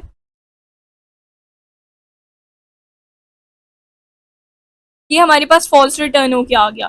फिर हमारे पास जो सेकंड रिलेशनल ऑपरेटर है वो नॉट इक्वल टू है, और हमें पता है कि A not equal to B है, तो ये हमें ट्रू रिटर्न करेगा। और as you can see second जो हमारे पास लाइन ऑफ कोड एग्जीक्यूट हुई है उसमें उसने हमें ट्रू रिटर्न किया। फिर हम देखते हैं कि ए ग्रेटर देन बी है, तो ये हमें फॉल्स रिटर्न करेगा बिकॉज ए इज इक्वल 24 और बी जो है हमारे पास 32 है, तो ये हमें फॉल्स रिटर्न ही कर रहे हैं थर्ड लाइन ऑफ कोड। फिर फोर्थ लाइन ऑफ कोड में देखें तो ए स्मॉलर देन बी है जो कि हमें ट्रू रिटर्न करेगा। तो as you can see fourth line of code में हमारे पास ट्रू रिटर्न हो रहा है। फिर फिफ्थ लाइन ऑफ कोड में ए ग्रेटर देन और इज इक्वल टू बी, यानी ये दो कंडीशंस को चेक करेगा कि क्या ए जो है वो बी से बड़ा है या फिर ए जो है बी से बी के इक्वल है। तो दोनों कंडीशंस जो है यहाँ पर हमारे पास फॉल्स हो रही हैं, क्योंकि ना तो ए बी से ग्रेटर है और ना ही वो बी के इक्वल है, तो ये हमें फॉल्स रिटर्न कर रहा है। फिर फिफ्थ में जो है हमारे पास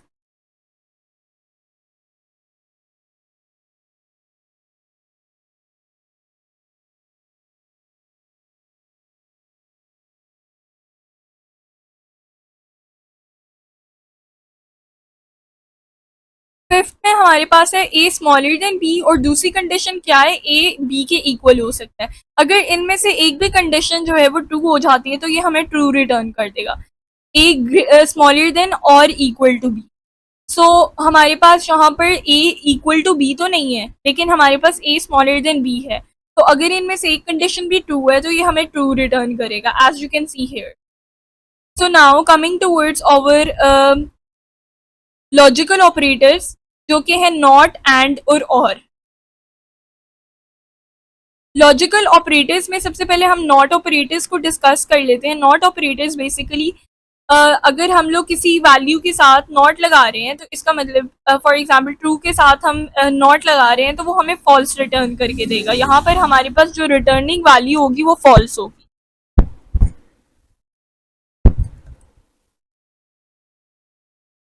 यानी ये हमें ट्रू को इन्वर्ट करके देगा।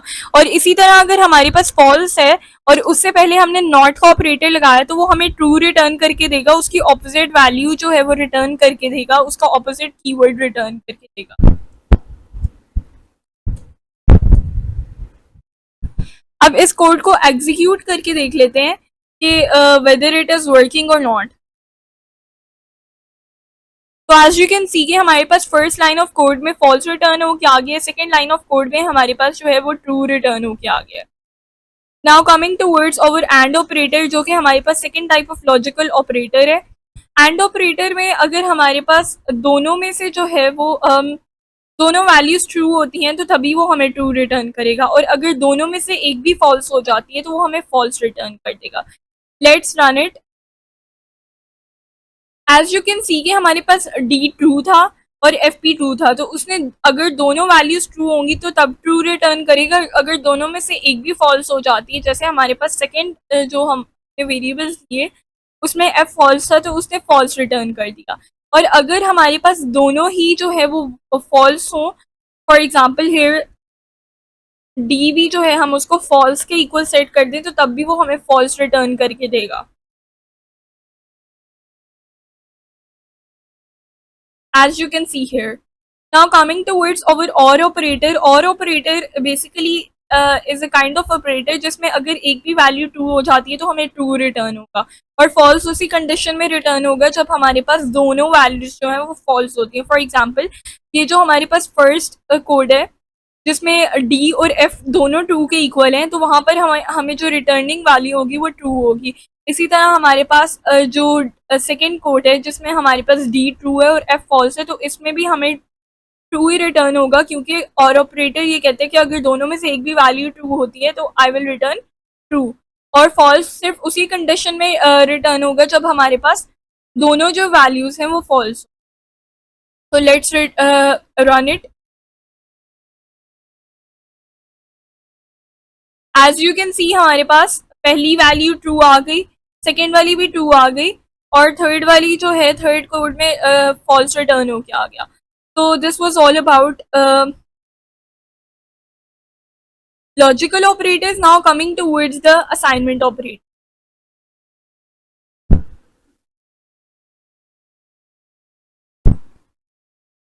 असाइनमेंट ऑपरेटर में हमारे पास सबसे पहला जो है वो इक्वल टू का साइन से जिसको हम डिनोट करते हैं।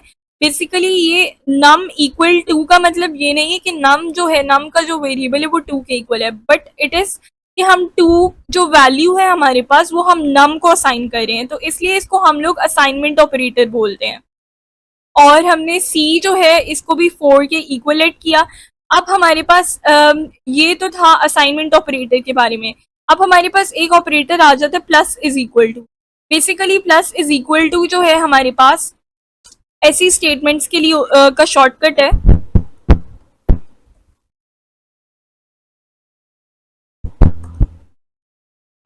ऐसी स्टेटमेंट्स का शॉर्टकट है जिसमें हम लोग जो है वो नम की वैल्यू में ही सी की वैल्यू जो है प्लस करा के फिर उसी को वापस नम में स्टोर कराना चाहते हैं। ऐसी वैल्यूज का सम है। जैसे हमारे पास नम में जो स्टोर्ड वैल्यू है वो 2 है और फिर हमारे पास सी में जो स्टोर्ड वैल्यू है 4 है, तो हम इन दोनों को प्लस करा के वापस नम के वेरिएबल में स्टोर कराना चाहते हैं। 2 + 4 6 होगा, तो हमारे पास नम में जो वैल्यू अपडेट, उसके बाद हम लोग वही जो वैल्यू नम के वेरिएबल में अपडेट होके आई है उसको जो है वो प्रिंट करा लेंगे। तो हमारे पास जो वैल्यू प्रिंट होगी हमारे पास यहाँ पर वो होगी 6 प्रिंट होके आएगा। तो एज यू कैन सी हमारे पास जो वैल्यू प्रिंट होके आई है वो नाम के वेरिएबल के अंदर जो स्टोर्ड वैल्यू अब अपडेट हो चुकी है वो 6 है। इसी तरह हम सेम वही वेरिएबल्स उठा के यहाँ पर लेंगे, ठीक है, नम में 2 और सी इज इक्वल 4। और बेसिकली हम लोग जो है वो नम की वैल्यू जो है 2 उसमें सी को सब्ट्रैक्ट करा रहे हैं और फिर वापस जो सब्ट्रैक्ट करके हमारे पास आंसर आ रहा है वो वापस नम में हम लोग स्टोर करा रहे हैं, ठीक है। तो उसके लिए हम लोग ये वाला ऑपरेटर लेंगे, नम माइनस इज इक्वल सी। तो हमारे पास जो वैल्यू यहाँ पर आएगी वो -2 आएगी। एक बार कोड एग्जीक्यूट करके हमने देखा कि यहाँ पर -2 आ रहा है। इसी तरह हमारे पास जो नम में अगर हम मल्टीप्लाई करना चाहते हैं नम की में जो स्टोर्ड वैल्यू है उसको सी की वैल्यू के साथ, 2 को 4 के साथ, और फिर मल्टीप्लाई करके जो आंसर आएगा वापस उसको नम में स्टोर कराना चाहते हैं, तो हमारे पास जो ऑपरेटर यूज हो रहा है वो है multiply is equal to. Basically it is like the same, num is equal num multiply by C, ठीक है। ये उसका शॉर्टकट है। और हम फिर नम को प्रिंट करा लेंगे और उसमें जो अपडेटेड वैल्यू आएगी हमारे पास 2 मल्टीप्लाई बाय 4 6 आएगी, 2 4 8 आएगा। So as you can see हमारे पास यहाँ पर 8 आ रहा है। सिमिलरली अगर हम लोग डिवाइड कराना चाहते हैं उन्हीं वैल्यूज को, नम इज इक्वल टू, यहाँ पर मैं वेरिएबल्स दोबारा इसलिए ले रही हूँ क्योंकि अगर मैं पिछले वाले वेरिएबल ही लेती हूँ तो वो अपडेटेड वैल्यूज को करेगा, यानी 8 को इस बार वो सी में जो है वो करेगा, डिवाइड करेगा, ठीक है। तो वेरिएबल दोबारा लेने का मकसद ये है कि वो अपडेटेड वैल्यूज को जो है वो अलग अलग ऑपरेटर पे ना करे बल्कि 2 और 4 को ही जो है वो ओरिजिनली हमें करके दे।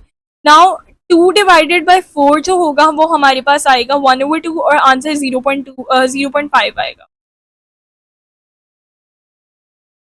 तो एज यू कैन सी हमारे पास 0.5 आ गया।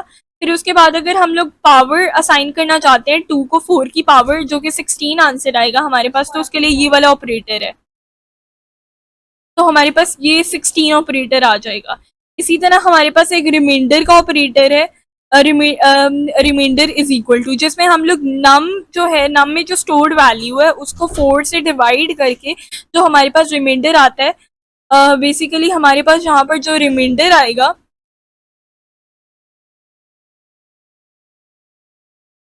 दैट विल बी 2, ठीक है, जो हमारे पास नम में अपडेट होके आएगा। तो this was all about the operators, जिसमें हम लोगों ने जो है वो अपने लॉजिकल ऑपरेटर्स को भी डिस्कस कर लिया, असाइनमेंट ऑपरेटर्स को भी डिस्कस कर लिया, रिलेशनल ऑपरेटर्स को भी डिस्कस किया और अरिथमेटिक ऑपरेटर्स को भी डिस्कस कर लिया।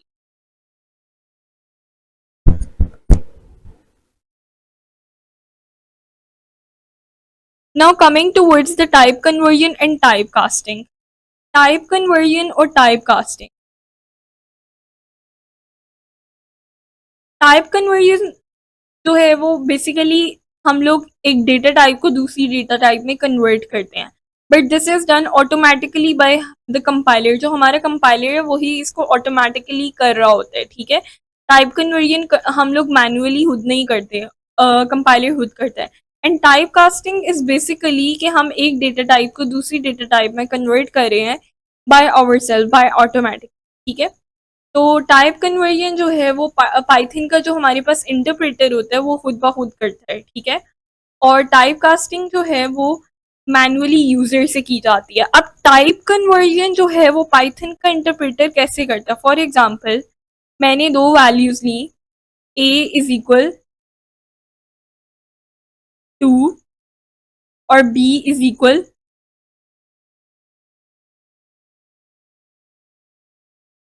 4.5, ठीक है। मैं 2 में जो है वो 4.5 को ऐड कराना चाहती हूँ, तो पाइथन का जो इंटरप्रेटर है वो क्या करेगा?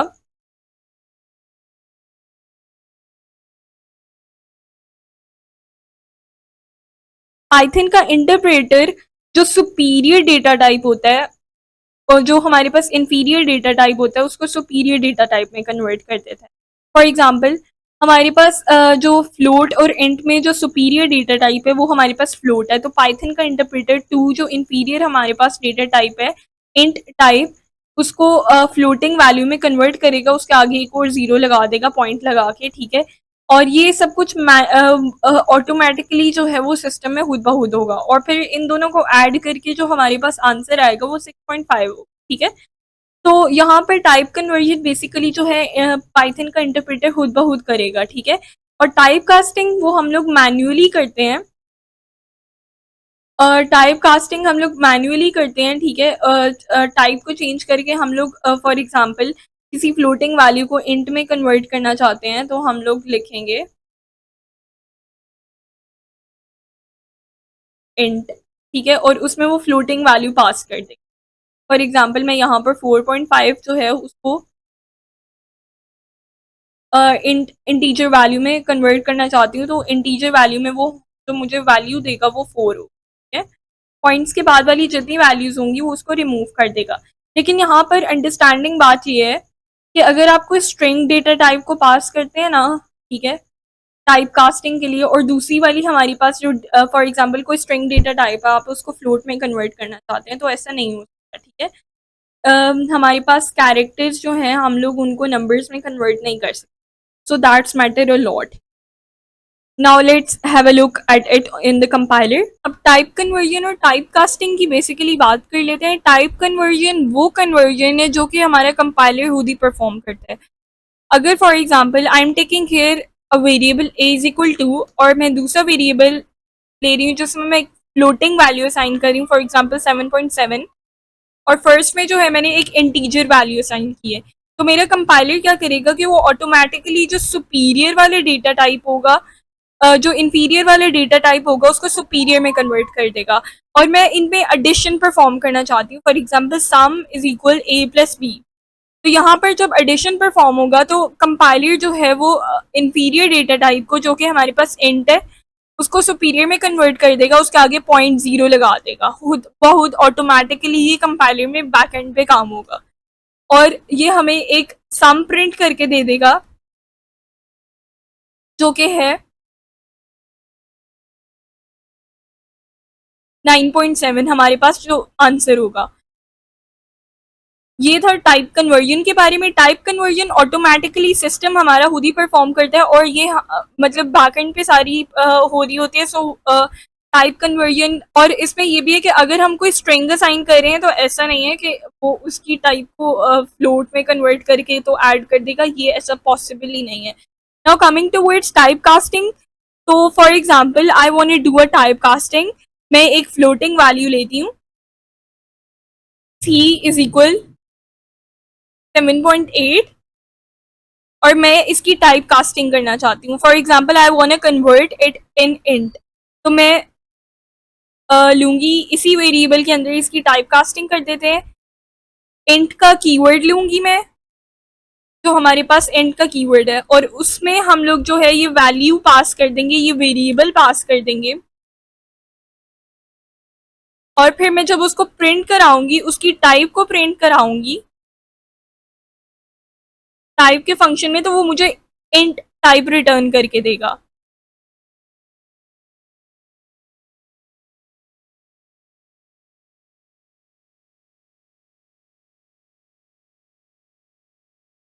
एज यू कैन सी हमारे पास जो जो हमारे पास सेकेंड कोड की जो टाइप रिटर्न हुई है वो हमारे पास इंट रिटर्न हुई है, क्योंकि यहाँ पर हमने टाइप कास्टिंग की है। टाइप कास्टिंग करने के लिए ज़रूरी है कि जिस भी वेरिएबल में हम जो भी वैल्यू स्टोर करा रहे हैं उस वैल्यू को उससे पहले हम जिस डेटा टाइप में कन्वर्ट करना चाहते हैं उसका कीवर्ड लिखें। फॉर एग्जांपल मैं यहाँ पर इसको बूल में तो कन्वर्ट नहीं कर सकती, क्योंकि बूल के लिए ट्रू और फॉल्स है। सिर्फ दो ही हमारे पास जो है कीवर्ड्स हैं बूल के लिए। हम लोग सिर्फ और सिर्फ सेम डेटा को, फॉर एग्जांपल अगर न्यूमेरिक डेटा है तो उसको एक दूसरे में कन्वर्ट कर सकते हैं, जैसे हम इंट को फ्लोट में कन्वर्ट कर सकते हैं, फ्लोट को इंट में कर सकते हैं। इसी तरह हम लोग स्ट्रिंग को फ्लोट में कन्वर्ट नहीं कर सकते, और सिमिलरली हम लोग जो है वो ट्रू और फॉल्स जो बूल वैल्यूज हैं उनकी टाइप कास्टिंग जो है वो किसी इंट वैल्यू पे, किसी फ्लोटिंग वैल्यू पे नहीं कर सकते। So this was all about the type casting. अगर मैं इसी वेरिएबल को प्रिंट भी कराना चाहूँ आफ्टर टाइप कास्टिंग, यहाँ पर मेरे पास टाइप कास्टिंग हुई है इस लाइन पे।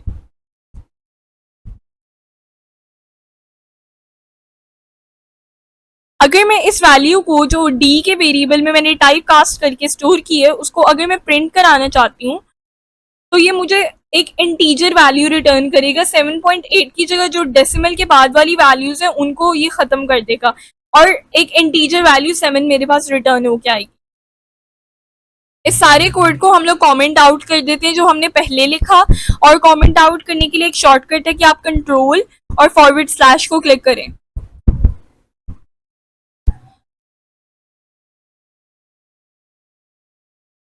सो एज यू कैन सी इसने मुझे 7 रिटर्न करके दिया है, और क्लास जो रिटर्न की है वो इंट की है, जबकि जो वेरिएबल हमने लिया था, वेरिएबल में जो वैल्यू असाइन की थी वो 7.8 एक फ्लोटिंग वैल्यू थी।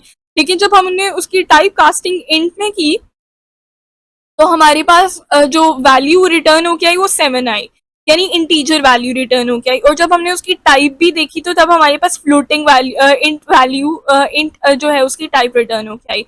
अगर मैं एक स्ट्रिंग की टाइप कास्टिंग एक फ्लोट या एक इंटीजर में करना चाहूँ तो लेट्स सी के कंपाइलर क्या कोई एरर तो नहीं देता।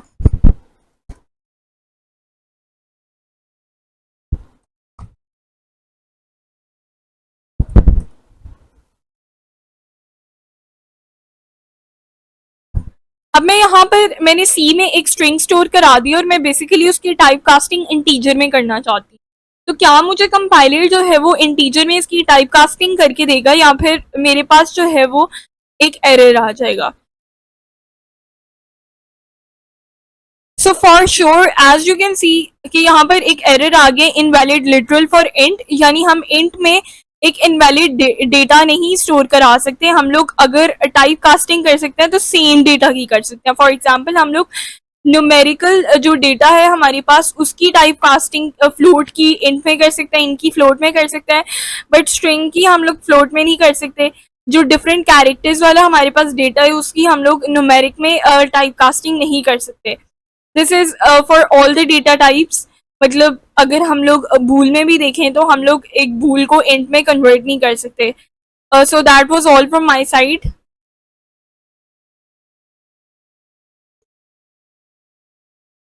अब हमारे पास जो एक फंक्शन है इनपुट का फंक्शन, के हम लोग पाइथन के अंदर इनपुट कैसे लिख सकते हैं। अगर किसी ने सी प्लस प्लस पढ़ी है तो हमें पता है कि हम लोग सी इन जो है उसको यूज करके हम लोग कोई भी जो वैल्यू है वो यूजर से एंटर करा सकते थे। ठीक है, फॉर एग्जाम्पल मैं सी इन करके 2 ले सकती थी, ये था हमारे पास सी प्लस प्लस का। ठीक है, लेकिन अगर मैं पाइथन में कोई इनपुट वैल्यू लेना चाहती हूँ तो उसके लिए मुझे इनपुट का फंक्शन यूज करना पड़ेगा। ठीक है, इनपुट बेसिकली प्रिंट की तरह का, यहाँ पर हमारे पास एक फंक्शन है, बिल्ट इन फंक्शन है पाइथन में, लेकिन ये हमें हमेशा जो है वो स्ट्रिंग डेटा टाइप रिटर्न करेगा। फॉर एग्जाम्पल मैं इनपुट में जो है वैल्यू लेती हूँ,